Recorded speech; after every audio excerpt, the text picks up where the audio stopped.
Welcome to Words and Nerds, tiny podcast, big ideas. Now here's your host, Danny V. And of course, we have trusty co-host, children's author, TV producer, Adrian Beck in the co-host chair as well. Hello, Adrian. Hello, Danny, but that's not it. Look who else we've got here on this very special live-streamed episode of Words and Nerds. Hey. It's Matthew Reilly. Hey there, everybody. Hello, Hi. Matthew. Hey, Adrian. Hey, Danny. Thanks for having me. Is it late at night over there? Have we kept you up? I can see light outside, so that maybe it's not the middle of the night in LA. No, 4 p.m. Friday afternoon here in LA. Beautiful, And it's beautiful. Saturday brunch for us, and it's raining in Sydney, so it's a perfect chance to grab your cuppa and sit down with Matthew and have a chat, I reckon. That's right.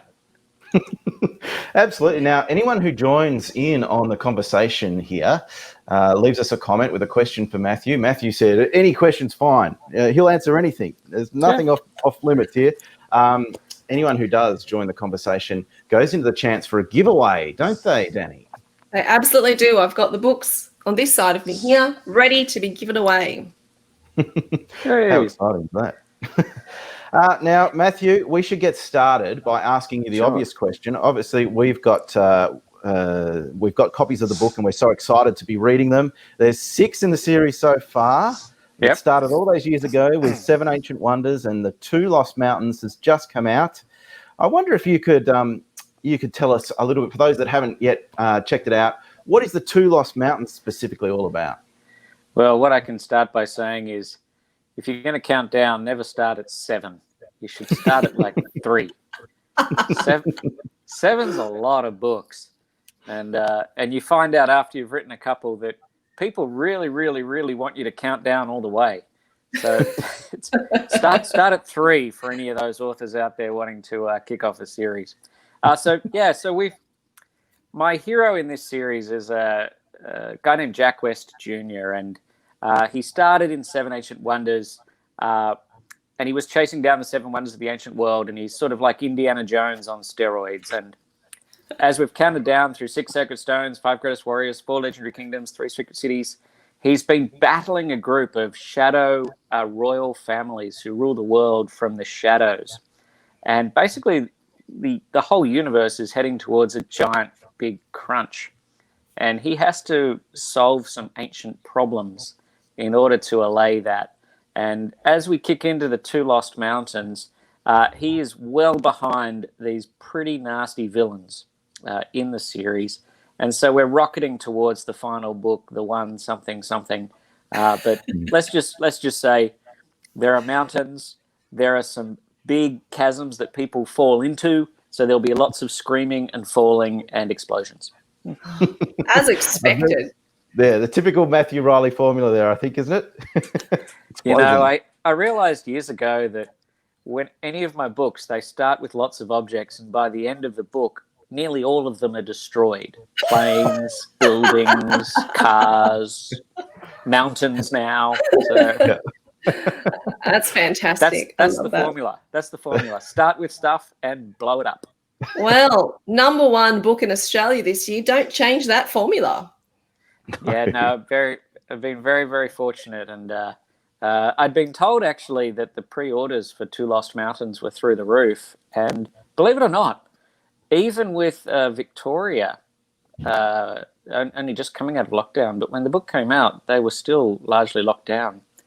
Even with a third of the bookstores in Australia closed because of Victoria, sales for 2 Lost Mountains were up like 15% on 3 secret cities. So people are reading, which is wonderful. Yeah, it's fabulous. Absolutely. I am coming to you from lockdown Victoria, or we've just come out of it. But yeah, I can say that reading has definitely been something that we've all turned to whilst we've been in lockdown, which is kind of like one of those funny silver linings to this strange situation that we're all in. Well, I think the release of such great books has been the only good thing about 2020. Well, and for people who read my stuff, if there is a theme in all of my books, whether it's the Jack West series or the Scarecrow books or the standalones, they're escapism. And I think more than anything right now, especially with movies off the agenda, escapist books are going to go a long way. Absolutely. And I was going to ask, because your books, they are great escapism. I think that's what we've really needed in 2020. As a writer, do you write to escape reality sometimes as well? Absolutely, yes. And it's why, even from the get-go with Seven Wonders, I'm traveling the world in my mind. And Jack travels to all these faraway places, from the pyramids at Giza to Stonehenge to Easter Island, and everywhere in between, the wastes of India in the Four Legendary Kingdoms. And to me, this is escaping. Even in Two Lost Mountains, and it's not a big spoiler, there's a big scene at Mont Saint-Michel in northwestern France. And I went there in 2003 on a trip, and this is just the most amazing place you've ever seen. And to write about it in Two Lost Mountains was me escaping back into my memories. And that is definitely the case. I write to escape as well. Absolutely. That's great. Now, as I said before, Matthew and Danny, we're live streaming, obviously. We've got comments coming through, and someone's going to take home a copy, or a couple of people are going to take home a copy of your latest book, The Two Mountains, which is very exciting. So, Danny, I know you've got a question to get to, but maybe I could just get a couple of comments underway, just to prove to the audience that we are actually going to ask Matthew these questions. Sure. Nathan J. Phillips says, morning. Holden Shepherd says, g'day, Danny, Adrian and Matthew. And Nadi says, good morning, nerds, which is nice. Now, here's an actual question from Stuart White.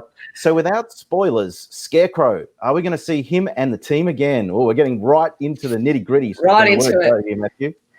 So eventually, yes. But once I sort of jumped back into Jack West with Four Legendary Kingdoms and Three Secret Cities, I was sort of committed to finishing it. Those who have read the recent Jack books will pretty much realize that 3, 2, and 1 are really just one big story. So Scarecrow will return, but I will have to conclude the Jack West series with the one something, which I am deep into right now. And one of the pluses of, I suppose, everything shutting down this year is I've had a lot more time to write, and I'm on schedule to finish it a year earlier. So fingers crossed, it could come out next year instead of 2 years' time. So how good's that? We don't have to wait, Danny. So no Scarecrow yet, but hopefully we'll get the big concluding books sooner rather than later. I like to hear those good news stories out of this really awful year. So that is one of them. Absolutely. Matthew, I loved the opening of this book, and we're not going to give away any spoilers. That's why I've started with the opening, but it's one of the best openings I've read, and I read a lot of books. And I think it's one of the reasons is you just don't shy away from the gore and the visuals. And in terms of writing process, I wanted to ask you, how much do you plan the gore and the action, but how much of it just comes as you're writing and you get this great idea and you just go, yeah, this is how it needs to open, or this is what needs to be in there? There's a lot of planning. In my life, meeting other authors, I've found actually there are two kinds of novelists out there: happy ones and miserable ones. And the happy ones plan, and I'm a planner. In terms of the gore, you're right. Page 1, it's not a big spoiler to say that one of our characters wakes up on the steps of St. Basil's Cathedral in Moscow with 2 headless nuns sitting next to her. It's a pretty gruesome image right at the start. And there are a couple of reasons behind it. The beginning of a book always has to really smack the reader right between the eyes. I think storytelling has changed. And even in the 22 years I've been writing professionally, Ice Station came out in 1998. I think the pace of books and the pace of movies and television shows has increased.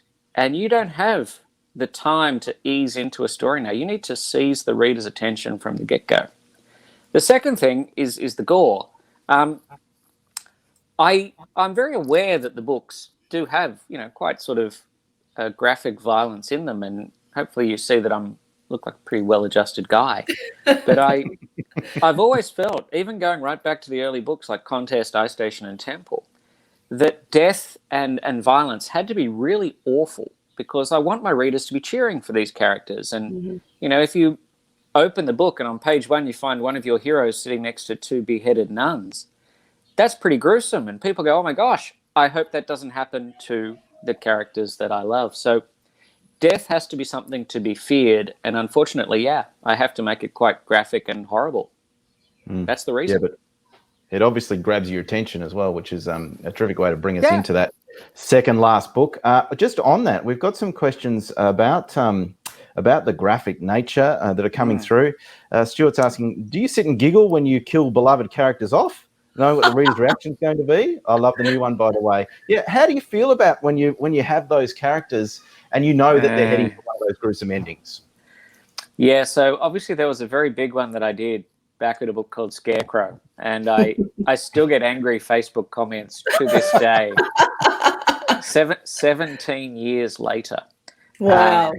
And that I knew when I wrote that one that it was going to anger a lot of people, but that scene, I think, arguably set up my career.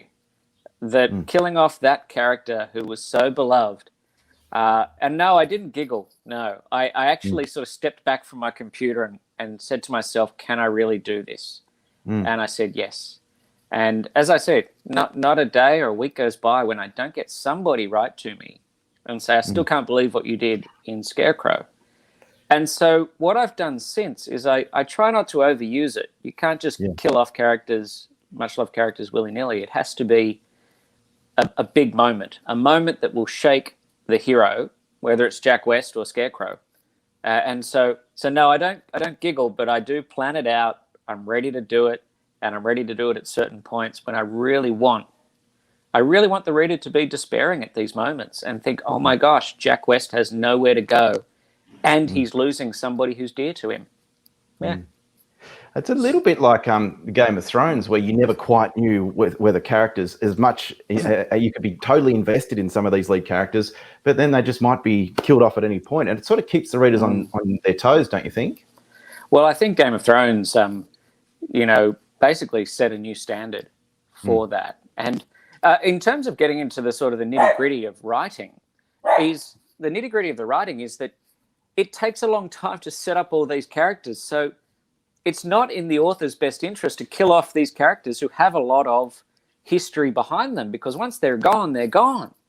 And George R.R. Martin in Game of Thrones was so ruthless. And I mean, the Red Wedding was simply sensational, that these characters have basically found happiness. Sorry, that's my dog. Hi, dog. These characters have found happiness. And then you get this sudden just carnage, and 3 or 4 top characters are suddenly killed. And no one's breaking into your house, are they, Matthew? Live podcasting. Hey, Debbie. He can join us if he wants. She is a 16-year-old Labradoodle who beautiful. occasionally appears on my social media. And she is my little wingman when I'm writing. She's settled down, but she's just growling at the world now. That's all right. I'm just making sure you're not in danger. I don't want to keep the live stream going if there's someone breaking into your house. We don't mind stopping. That's a good point. Yeah, when you kill off characters, it's not something you can do easily. You built up those characters, and even that famous scene that notorious scene I did in Scarecrow. That character had been around for 2.5 books, and we'd invested a lot of time in the character. So it's not something you do lightly. But I think George R.R. Martin showed that he had such a wealth of characters that he could, cut a swathe through them, which he did. But you're right in saying that you don't do it too often because, you need it to really impact the writer because, I loved Game of Thrones, but once you got through the seasons, you just you couldn't really love any character because you knew that they were probably all going to die. So you at least still got that element of surprise. Well, I think I've actually analysed that last season of Game of Thrones, as I barrel towards concluding a series, which I've never done before. I've never concluded a series. I mean, the Scarecrow books could largely just keep on going. But with Jack, I started at 7 and I said I'd count down and number 1 will be the last one. And one of the interesting things about the final season of Game of Thrones, which was not well received, was that sort of the characters had nowhere else to go. All we were waiting for was who's going to die. And that's a funny thing that, a character's death, as you say, it has to resonate not just with the reader, but it has to shake the hero. If it doesn't shake the hero, then it's a wasted death. And I'm not a fan at all of You know those characters we see say, "You guys run, I'll go and sacrifice myself." We've been there, done that. That doesn't cut it anymore. That's really interesting. We had a question come out before about who was the hardest character to kill off. I assume it was that character we were just speaking about just before. Yeah, no, there are a couple in Two Lost Mountains which were very difficult. Obviously, the one in Scarecrow was a tough one, but necessary. And I honestly, I got hate mail for that. I got people write to me saying they threw my book against the wall. They said they'd never read my stuff again. And I took that as, that's why I do what I do. And if I got that emotional reaction from people, then I was doing the right thing. And some people wrote to me and said they cried. And I'm sure there are a lot of people out there who think, who would cry reading a Matthew Reilly book? But if you get that response, you've done your job well. Absolutely. Yeah. I think there are many people out there who have those responses to your book, and that's why it's #1 in Australia this week. It's fantastic. It is fantastic. Hey, just speaking of Game of Thrones, we've got one question to come through, and I know, Danny, you've got a special guest lined up who's just waiting to come in and ask a question. Yes. But there was one question on Game of Thrones, which is sort of similar to what you were talking about, Matthew. Speaking of Game of Thrones, as you approach the conclusion of a series, do you feel any pressure to please anyone? I know you're writing that last one. You touched on endings just before. How is the pressure going? And do you have a plan, and are you confident? Yes. So I set myself a really big task in the last book, and I can confidently tell my readers that it does have the single largest action scene I've ever written. Wow. I can't tell you what it is, but you've got to go big. If you're going to get to the last book, it's got to be the biggest. It's got to be the most gigantic. It's got to have the biggest action, and it's got to have the biggest payoff. And I'll be taking readers to the edge with it. It's here beside me. If this camera on my iPad flipped around, you would literally see my notes and my big giant sheets of cardboard with the whole structure of. Oh, I want to see it. Come on. Open the window. Let the wind blow it over. That's right. If there's a mirror here, I'm up to page 330. So I feel pressure, but I have looked at TV shows actually that successfully concluded their series, and I tried to sort of distill what they did right. And there are shows like, for instance, off the top of my head, Breaking Bad. It concluded in a way that audiences loved. And so I had a look and I thought, what do they do? And I won't tell you what I think they do because I'll put that into the book. But the goal is, well, without being negative, the goal is not to do what Game of Thrones did. The goal is to make readers feel that this journey, this epic journey, has been satisfying and worthwhile. And I ultimately think that comes down to a full analysis of the hero, of Jack West Jr. and what makes him tick. And there will be more about him in this book, and actually a lot of little clues which have been threaded since Seven Wonders and Six Stones, way back, which will be revealed in this book. So is it fair to say that Jack West Jr. is not going to give it all up and become a lumberjack like Dexter did? No spoilers. No lumberjacking? early in my career, I had people say, when do your characters stop and eat? And when do they stop and sleep? And I'm like, I don't care. I don't read a book to say that, Indiana Jones stopped and slept. And then he woke up and had some wheat bix. I mean, I just said, listen, it happens when we're looking at other characters, that's when he's going to sleep. No, the only thing you'll see him doing as you've seen in Three Secret Cities and Two Lost Mountains and Into the One, which are essentially just one big story, you will see him running his butt off. He's working hard. And I'm pretty sure if he survives, what he'll want is just a rest. As will you probably. When I conceived the series with Seven Wonders, but mainly with Six Sacred Stones, when I decided to do the second book, it was going to be a big series.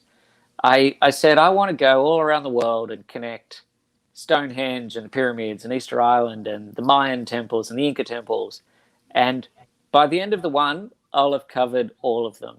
And then it'll be time to do a new series and do something different. Either jump back to Scarecrow or create a whole new hero in something just a little different. So I will be done.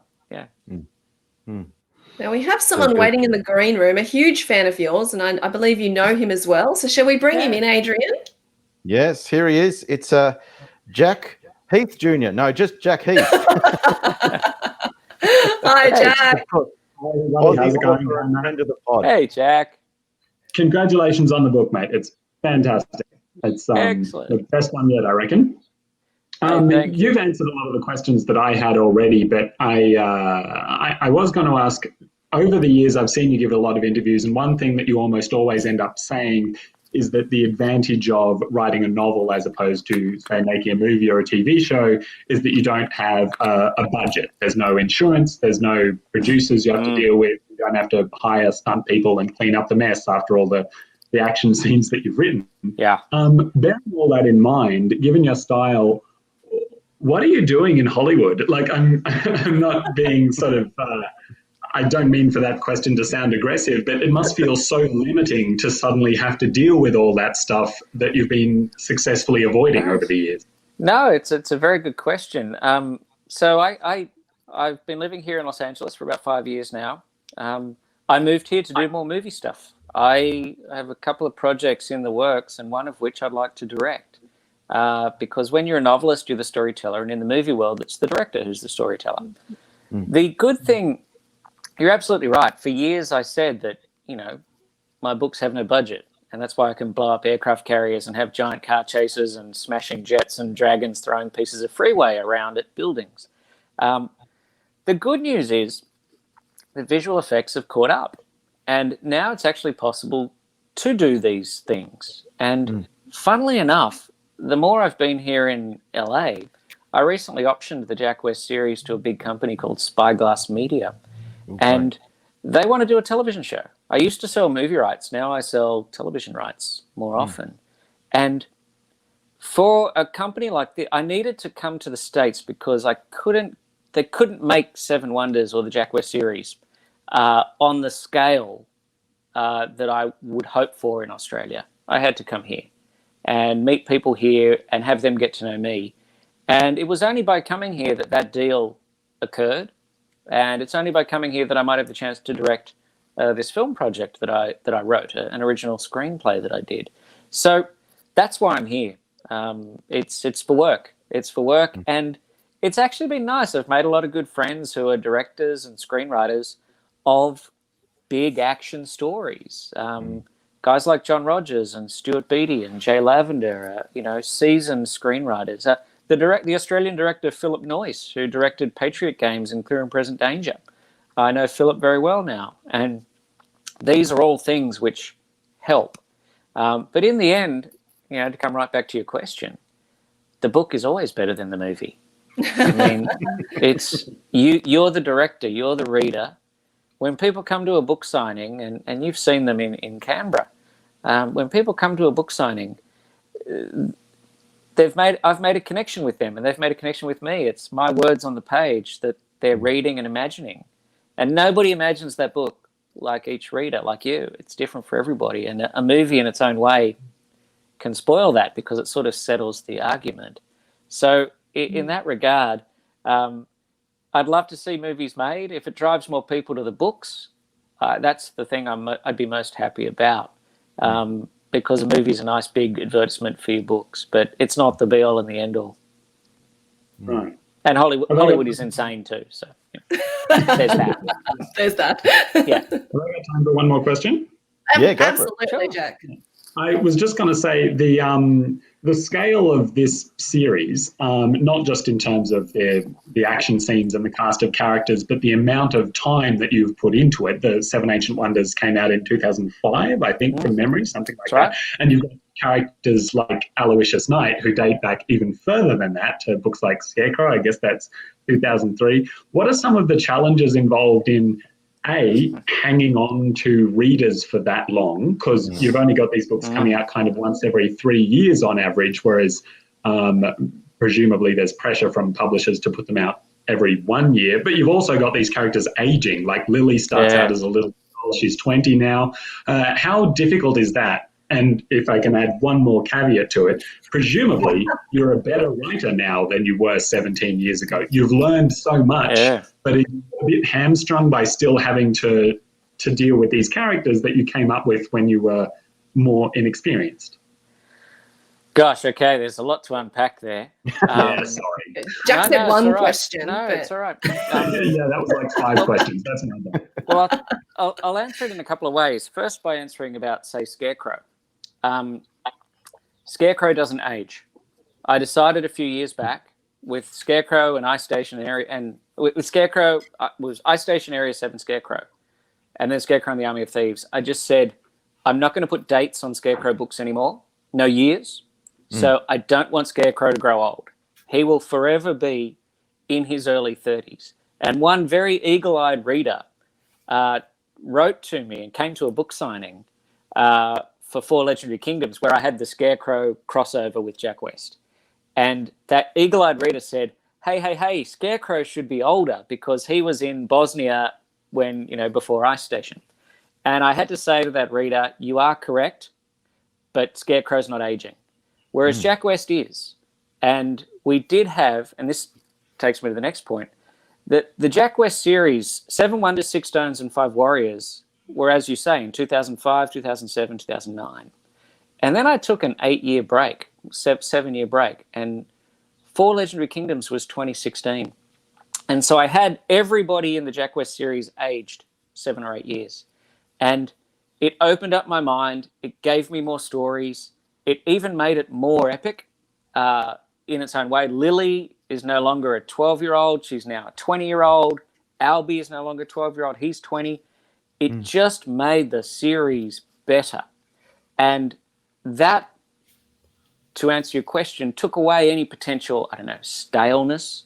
For myself as an author, I am never happier than when I'm writing. Writing is an addiction.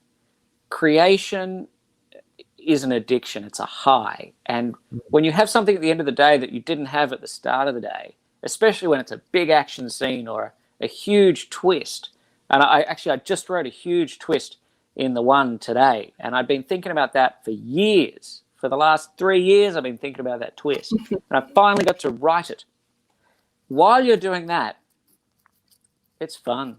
It's like eating chocolate cake for every meal. I can't believe I get paid to do it. And so the final answer to your question, I think, which is something I've said before, is that I think it's incumbent upon authors like me to keep up with the readers. If readers are saying, if they say, oh, that author, he or she is not writing them the way they used to, I actually think the answer is they're writing them exactly the way they used to, but the audience has outgrown them. The audience is evolving. The audience that read Ice Station in 1998 has now seen the Lord of the Rings movies, watched Game of Thrones, seen mystery shows like CSI. Remember CSI? I mean, the mysteries in a single episode of CSI were awesome. People asked me once, would I write legal thrillers? And I'm like, well, John Grisham's done a ton of them. And TV shows like The Practice and LA Law have done so many great legal thrillers. I don't know if I could come up with something that they haven't already done. So it's up to me, to answer your question, to make sure that each book, and you look at the Jack West books from 7 Wonders to 2 Lost Mountains, there is more in 2 Lost Mountains, even though it's shorter than 7 Ancient Wonders. The audience demands a really dense, action-packed, character-filled story. And I'm the audience, so that's what I'd like to read. So I just figure out I like it, then people will too. Thank you very much. Is that a good answer? That answer your question? Absolutely. And I can't wait for the one something. Thank you. Actually, I should add, as the stories have gone on, once we ticked through 4 Kingdoms and 3 Secret Cities, there's far more character. I think I've got better with character. Early in my career, I was all about the action. And increasingly with Jack West and with Lily, there's so much character to be had there that if I want to keep audiences interested, I have to keep making them love these characters. And that's what I've really tried to do. Interesting. Thank you. Very interesting. Hey, thank you, Jack. No, Good on Love you, Jack. your work, Jack. Thanks for having me. That was awesome to have Jack with us. Well, so was. We love Yeah. Jack, friend of the podcast, and we knew he was a big fan, so we invited him on. Now, you mentioned character and, balancing character and action, and I really like that because with this book, even though heaps of action, heaps of gore, heaps of adventure, everything that we love, at its heart, it is about love and loyalty and friendship and choosing to do the right thing and spending your life with people who you call family. And I was actually going to ask you, is that a deliberate balance that you were trying to get in this novel, which it seems like it was? Yes, it certainly is. And, I've got the poster for Seven Wonders behind me here. And when I kicked off Seven Wonders and created Jack West was supposed to be this hard-boiled, adventurer, former soldier. And it's the arrival of this little baby girl into his life that completely changes him. And I love the notion that you can't fool a kid, and she renames all these hard-bitten soldiers, people with names like Bloody Mary and Saladin and Gunman, and she calls them Pooh Bear, Stretch, and, other kiddie names. And they stick, and it disarms you. And, I think the team has become even more connected. And I even had a reader the other day. There's a wonderful pilot character, part of the team, called Sky Monster. And Sky Monster, he had a great run in Four Legendary Kingdoms, where he's normally the guy in the plane. He's a little overweight. And in Four Kingdoms, he's thrust into the action with Jack. And I had a whale of a time putting him into those scenes. And nowhere in the books have I ever mentioned what his actual name is. But you will find out what his name is. And yes, it all comes down to character. And that is why I think people turn the pages really quickly. The action scenes are thrilling, but if you don't have characters people love, it's just mindless action. Very, very good point. Thank you, Matthew. We've got heaps of comments coming through. People are really responding to this chat, so thank you for joining us this morning. We're actually also going out not only the Words of Nerds Facebook site, but also Abby's Bookshop Facebook site. So we've got a lot of book lovers on board, which is great. Now, here's a question here. Now, I think this is a reference to all those years ago when you got your start. Craig Kirshner says, how many buses did you ride in Sydney reading and promoting your first book? There it is there. That's it. For those that might not be familiar with this, because a lot of time has passed, what is that a reference to? So this is one of the original self-published copies of Contest. This is what I read on the bus. I love that. In the buses, I lived in Sydney then, and the front seat on the bus faced the rest of the bus, so I'd sit there reading my own book. Did you pull the facial expressions, Matthew? Like, oh, yeah, wow. I mean, it was actually funny. Years after, good old Bryce Courtney, who I met a few times. He was always really nice to me.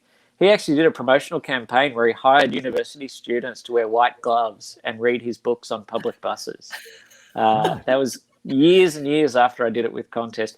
I don't think I sold a single copy doing it, but it seemed like a good idea at the time. Do you think it was like the 90s Instagram? It was.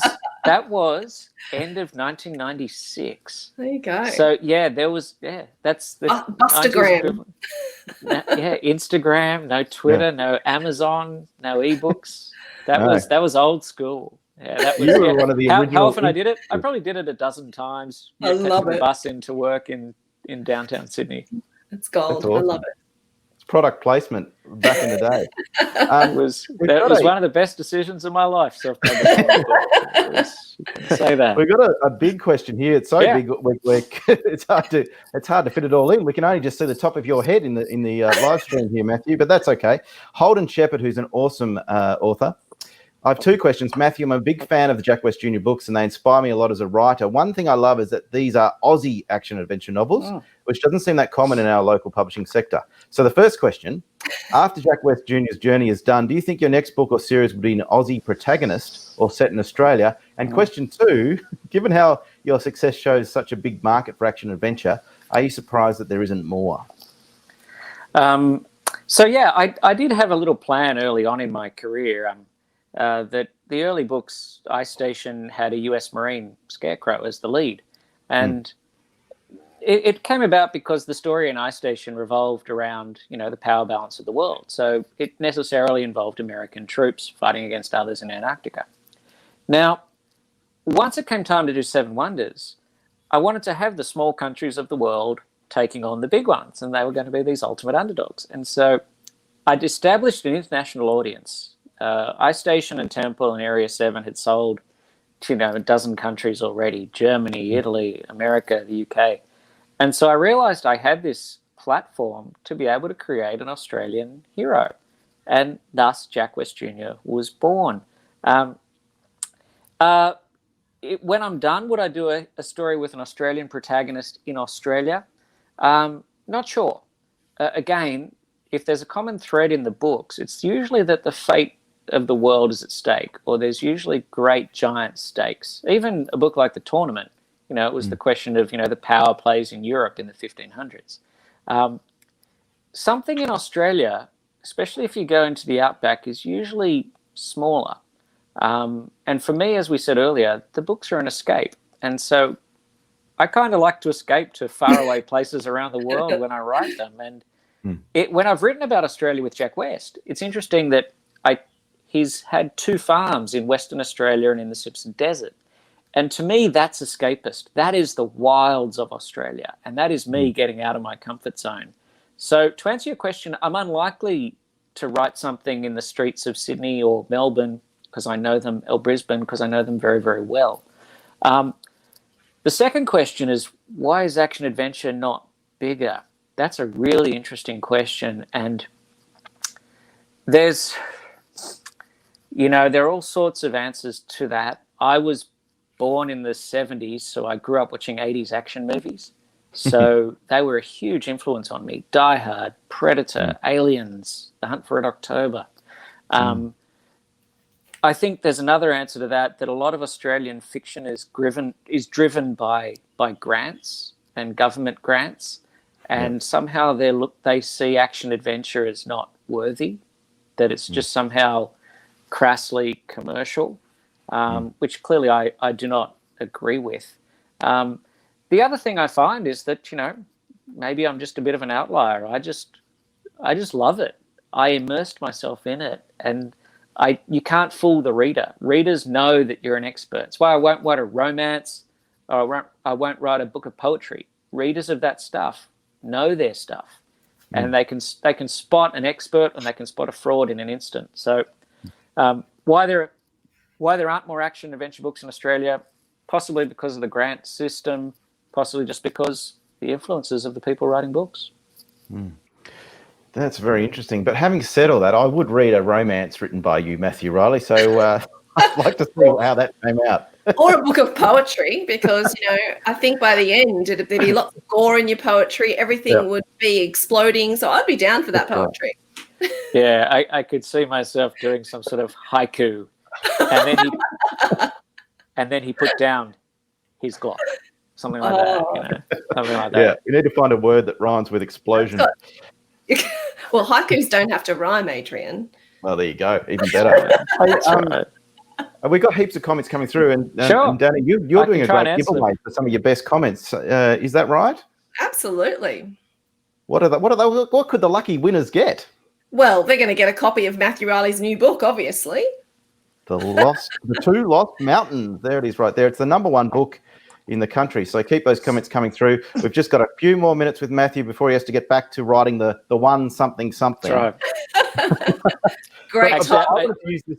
I should say that I don't tell anybody the title, not even my publisher, until I deliver the book. So she receives the book via email, and it has the title in the email. And so when it was 2 Lost Mountains or 3 Secret Cities, she gets an email around January, which says, The 2 Lost Mountains by Matthew Reilly. And so it's something that I like to it's mine, just for at least a while. Nobody knows it. Not my friends, not my brother, not my publisher, and they leave me be. And you know that from the very beginning before you start writing?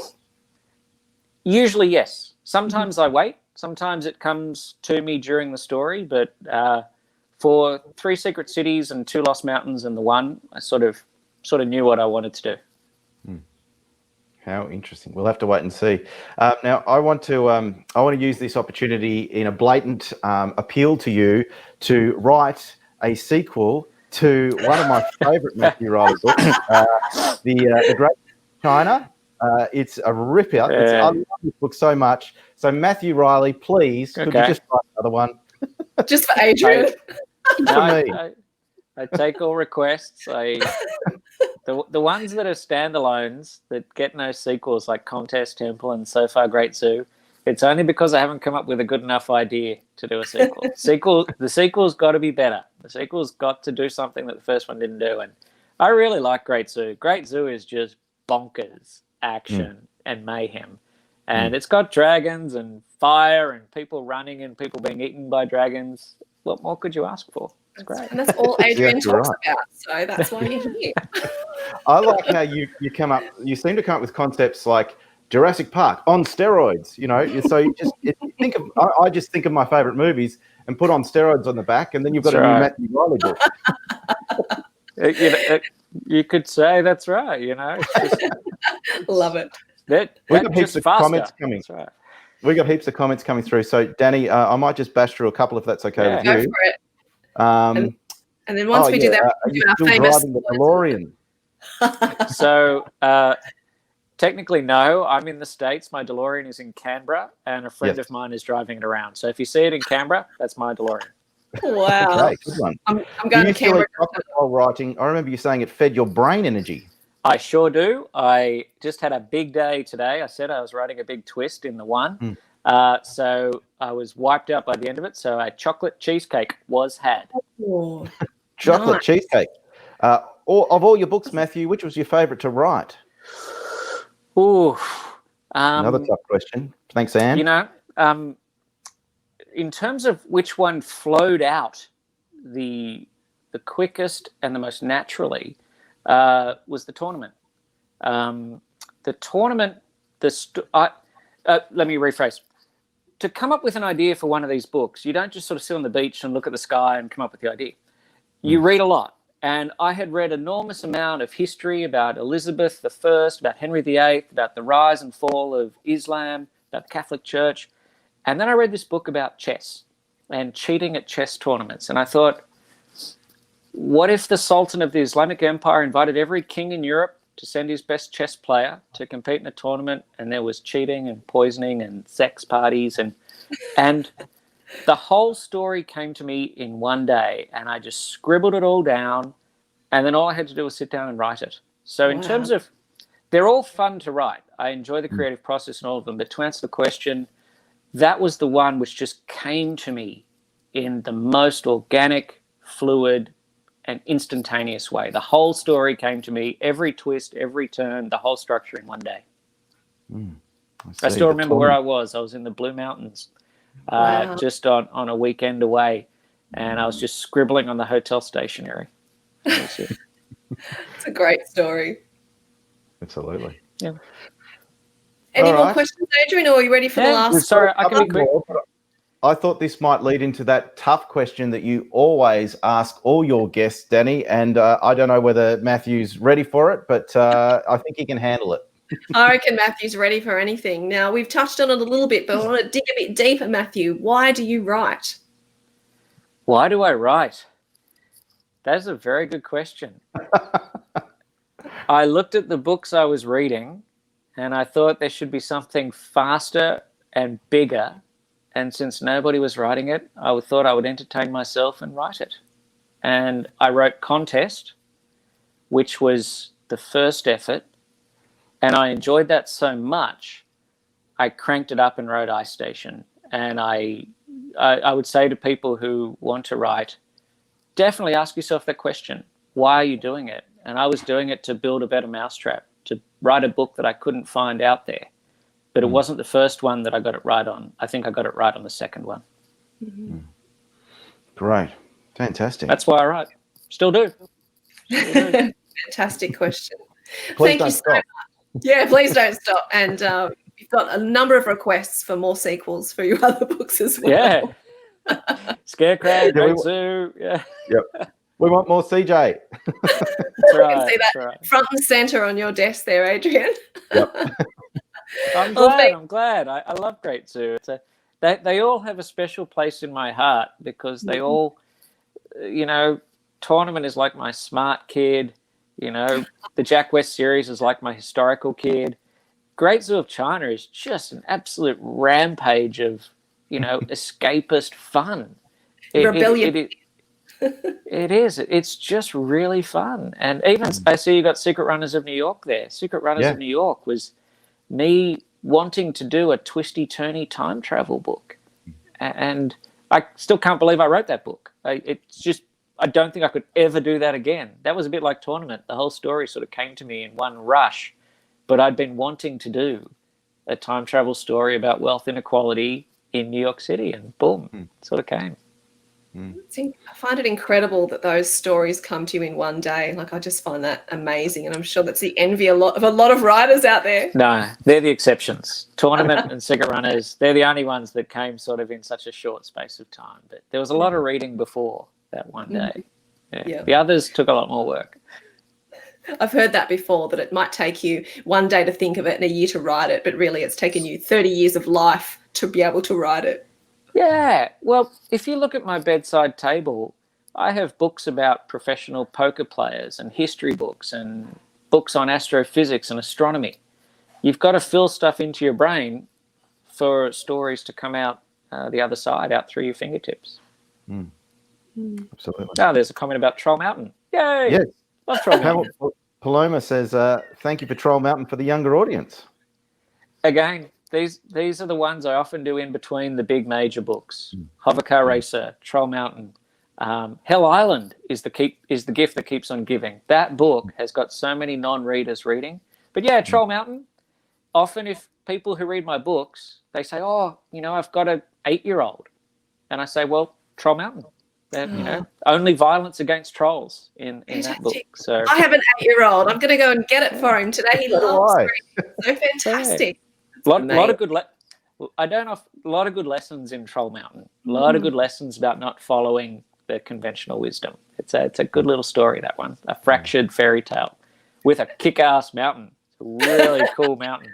What more could you want? And I love how everyone has their own favourite Matthew Reilly book, isn't it? And they're all coming out through the comments. It is. It's actually, you discover that once you have 2 books out, people have a favourite. And then once you have like 16 and a bunch of standalones, my fans are awesome. They don't mind me trying new things. And Tournament was a great example of that. Hovercar Racer was, and Troll Mountain was as well. And I owe that to my audience, that they know they like to try different things, and they enjoy it too. And yes, they do sometimes throw your book against the wall. That's the risk you got to take. Plus, you do give back to your fans a lot too. You do a lot of little prequels and a lot of little sort of books that sort of thread 2 books together in between, series installments and stuff. So you're actually offering a lot of free extra tidbits along the way, which is terrific too. I know fans like myself, we gobble that stuff up. I'm very fortunate. My fans have given me a life where I can write professionally. I can write full time, and you'd be surprised. Some of the Jack West short stories and the Roger Ascham short stories, I wrote a few of those when I was on a book tour. I was on tour for the tournament, and I was talking about the tournament with audiences and signing books, and then I was on a tour with one of the Jack West books. And so the ideas were swimming around in my head, and when you're on a book tour, often you end up back in your hotel room by yourself. And instead of watching, sport or movies on television, I started writing the short stories. And when COVID hit this year, I had a Roger Ascham short story up my sleeve and a Jack West one. And so we released them for free. And I think it's the least I can do. My readers have, allowed me to write full time. So it's great to give something back and give them something back for nothing. Yeah. That's fantastic. Now, before we let you go, you're in LA. We know we've got COVID, and COVID's, not doing great over there. You've got an election. There's a lot going on over there. Is any of that influencing what's going into your book? Well, we've actually got a question here from Jonathan saying, is COVID going to hit the Reillyverse? COVID. Yeah.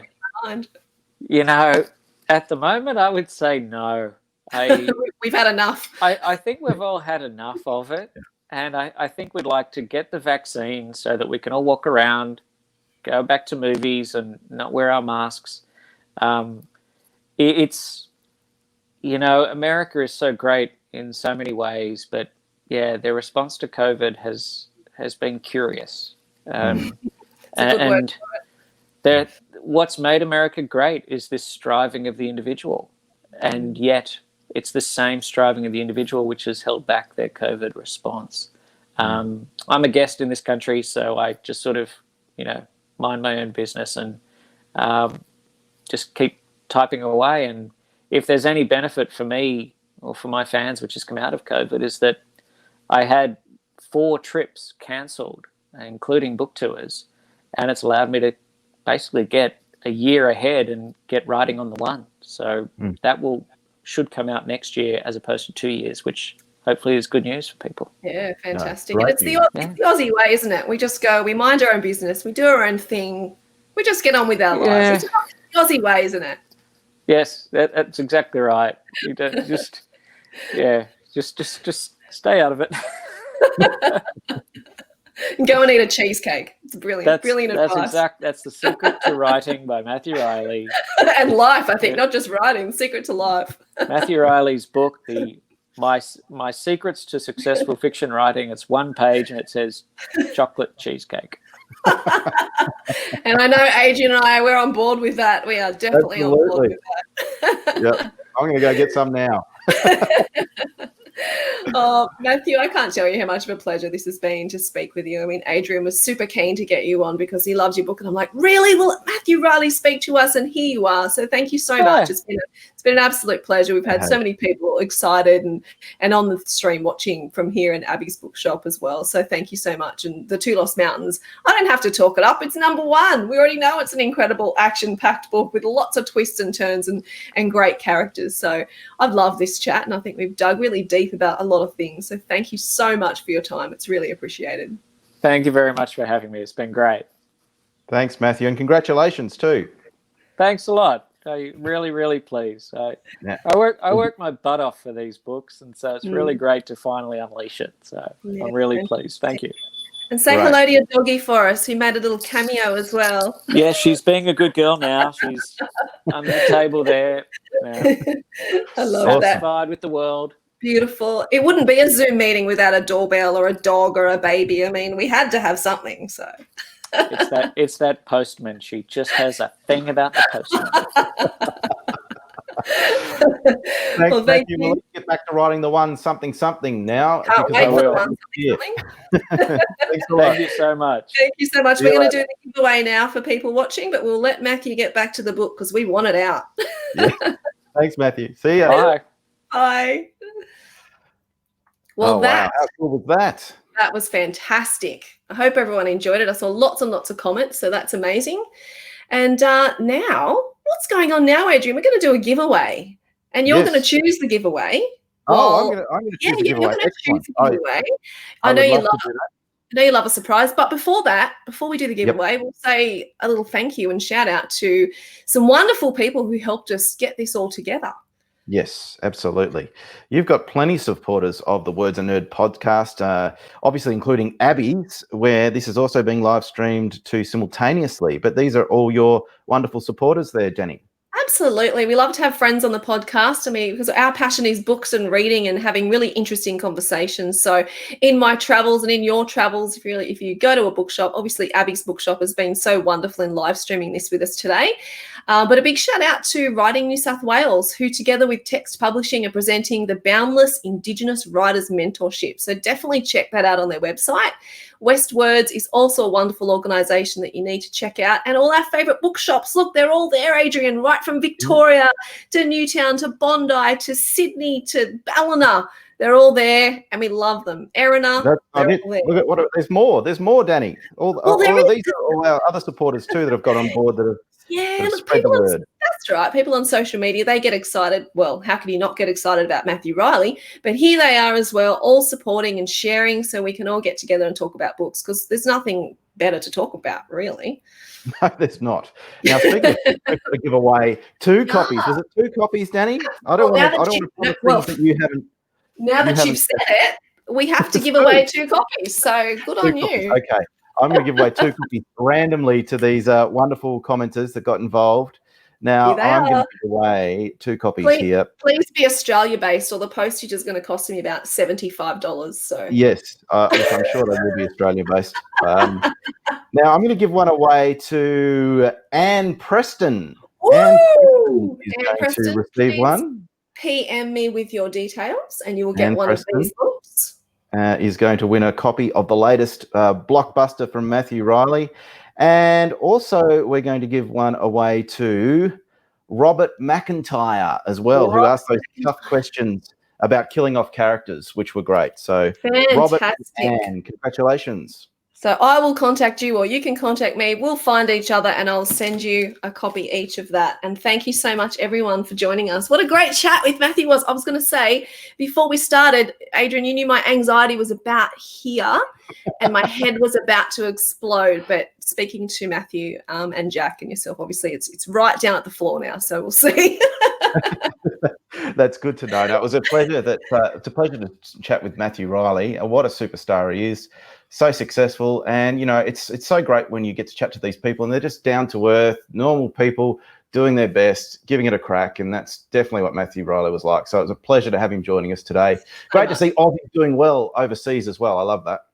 Absolutely, and thank you everyone watching, listening. We will talk very, very soon. I know. All right. Thanks, see Adrian. everyone. I just want to give you a shout out, Adrian. I know we've said goodbye 3 times now, but you produced this whole thing. Like, if you have another slash with your titles, like you're going to have to, I don't know, it's too many already, like author, host, TV producer, and you produced this and you did a fantastic job. So thumbs up to you. It was a pleasure. It was a pleasure. We'll see everyone again soon on some other Words of Nerd special. Bye, everyone.